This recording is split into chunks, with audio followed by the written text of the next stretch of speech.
What's up, carnivore? Zach here with American Smoke, and today we're making surf and turf pig shot.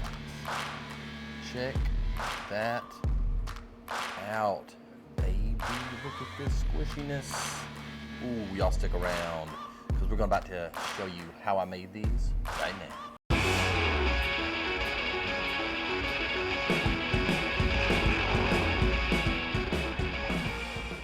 First thing we're going to do is mix together some unsalted butter, lemon, and some Old Bay seasoning to coat the pig shots with later in the video. Just set this into the smoker right before you get ready to pull the pig shots and melt it down. And then we're going to get our cream cheese and put it into a bowl with about 3 or 4 tablespoons of sour cream, about a cup of cheddar cheese, and some canned crab meat, baby. What you talk about? Add in a couple teaspoons of that Old Bay seasoning.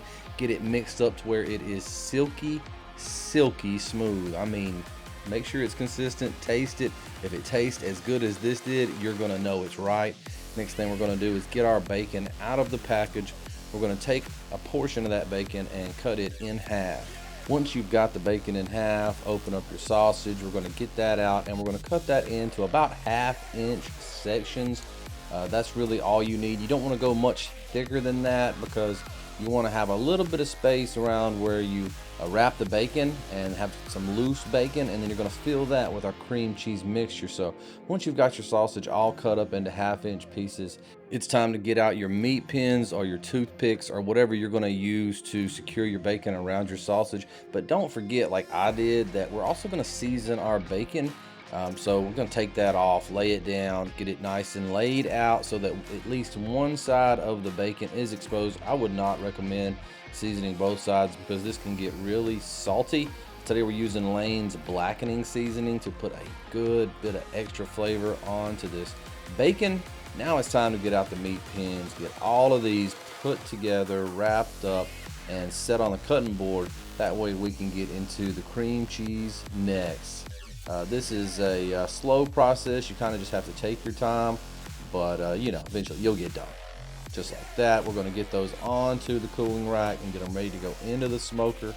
We've got the smoker rolling today at 350 degrees centigrade. No, actually it's Fahrenheit, because that would be terribly hot. I'll get all that stuff into a bag, and what we're going to do is just kind of get the air out of that and get into a corner. But wait a minute, this bag doesn't have a daggum corner. What kind of devil bag doesn't have a corner? My God, let's get it transferred into a smaller and a bag that has a daggum corner, for crying out loud. God save the Queen. God bless America. We got a bag with a corner. Let's get that bag, and here we go. All that's left to do is to snip off the end of this plastic bag. Here you might notice I changed bags because for some reason the plastic bag company decided to make a plastic bag that didn't have corners. Whoever even heard of something like that? First time I've ever seen one in my entire life. Thank you so much, whatever that company was, Ziploc, whatever your name is. But we're gonna squeeze some of this in here and fill these up. This is a much easier way to do it if you let your cream cheese get nice and warm and come to room temp.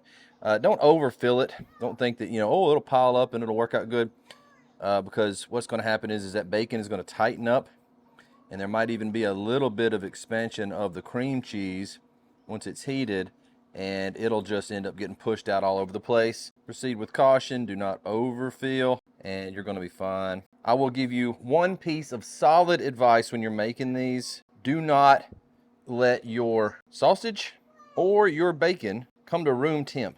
Pull them out of the refrigerator and get to work. We were getting ready for this video and I let this bacon and sausage get warmer. 5 times harder to do. 5 times harder to do. Take something that's usually sort of fun to make. It makes it kind of frustrating, and so that's the last thing you want to do when you're making barbecue, is let the making of the barbecue become frustrating, because this is supposed to all just be a really fun process. Don't be like me, man. Don't be like me, man. Good thing we use thick cut bacon. We tried to make these with thin cut bacon one time, and it just did not G-haul at all. Y'all have got to get in and make you some of this filling for these things. It's one of the best tasting things I've ever had. I love it.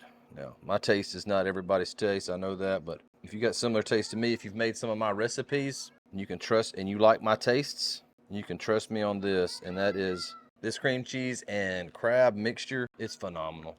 I'm gonna hate to see any of it go to waste.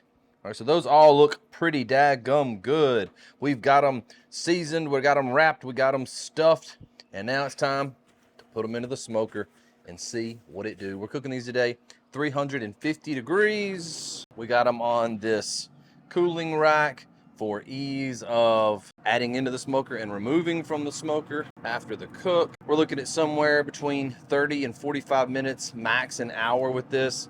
Sometimes it takes thick cut bacon a little bit longer to cook, but I'm not thinking it's gonna take much longer than 45 minutes. Probably closer to 30. We'll see y'all in a little bit. All right, so they've been in there about 40 minutes now, 35 to 40 minutes. We're gonna go ahead, pull them. You can see our bacon has tightened up a lot. The cream cheese is pushed up just a little bit. I got some mushrooms in there. What you don't wanna do is overcook this, because if you overcook it, it'll be overcooked and have like this, I don't know, it gets an off flavor if you overcook it. If you ever had an overcooked cheesecake, you know what I'm talking about. So we've got our butter and lemon juice and seasoning right there sizzling away in the pot. I'm gonna do a little bit of, there we go again, needing that third hand. Wow. All right, so we're just gonna do it like this, stir it up.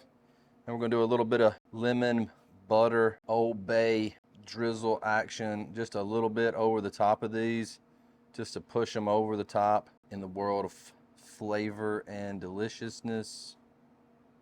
But we're gonna let these cool for about 10 minutes, and then we're gonna get into them, give them a stinking shot, man. Y'all know what I'm talking about. We'll see y'all in a little bit. Okay guys, so we've got these things out of the smoke and onto the table, and good Lord, do they look phenomenal. Gotta love those grill pins. They make it look so daggum cool. I really like how the cheese kind of puffed out just a little bit, and it's got like this, I don't know, baked look to it. I don't know about y'all, but I get into presentation and I love the way that these are presenting today. One thing I did forget to do that you can probably do if you want to do is I was going to take half of these and I was going to place a sort of a tame, mild jalapeno on the top of them just to add a little kick of spice. So that's something that you can do that might take this to another level that you might like even better than the level that it's at. We'll see. But let's go ahead. Let's get into one of these. I like the way that this one in particular looks. It just really did so good. Got the little sear marks on there. Get that grill pin out of there, and let's get a bite and see how we did.